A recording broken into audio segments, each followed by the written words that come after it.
श्री राम अष्टपचाश सर्ग। मार्ग में अनेक प्रकार की आशंका करते हुए लक्ष्मण सहित श्री राम का आश्रम में आना और वहां सीता को न पाकर व्यथित होना।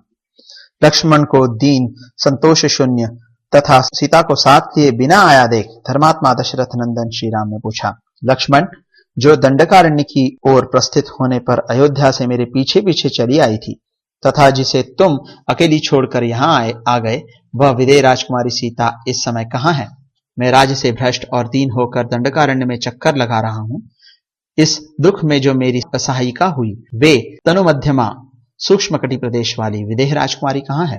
वीर, जिसके बिना मैं 2 घड़ी भी जीवित नहीं रह सकता तथा जो मेरे प्राणों की सहचरी है, वह देवकन्या के समान सुंदरी सीता इस समय कहाँ है?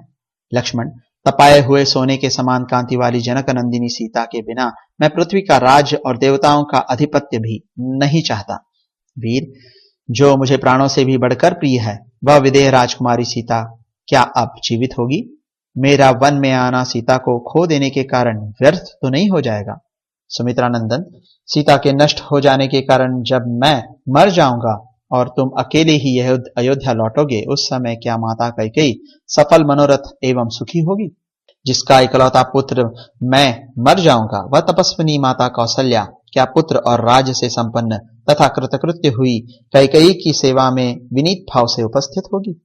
लक्ष्मण, यदि विदेह नंदिनी सीता जीवित होगी, तभी मैं फिर आश्रम में पैर रखूंगा।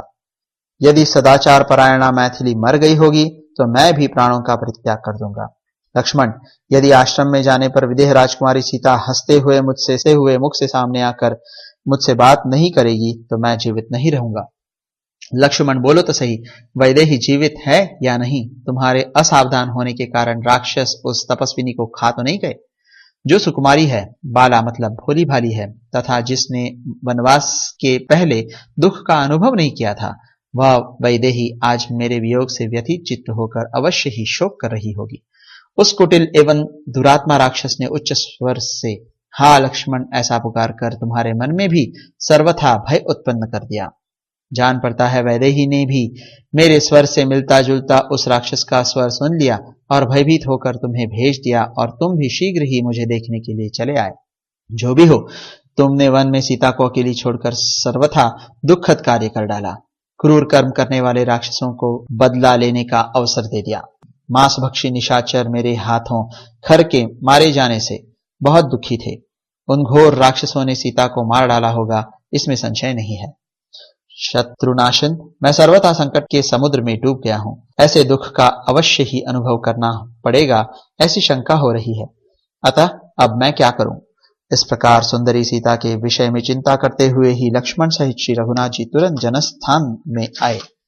अपने दुखी अनुज लक्ष्मण को कोसते एवं भूख प्यास तथा परिश्रम से लंबी सांस खींचते हुए सूखे मुंह वाले श्री रामचंद्र जी आश्रम के निकटवर्ती स्थान पर आकर उसे सूना देख विषाद में डूब गए।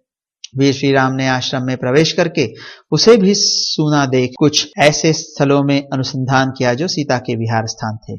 उन्हें भी सूना पाकर उस क्रीड़ा भूमि में यही वह स्थान है जहां मैंने अमुक प्रकार की क्रीड़ा की थी, ऐसा स्मरण करके उनके शरीर में रोमांच हो आया और वे व्यथा से पीड़ित हो गए।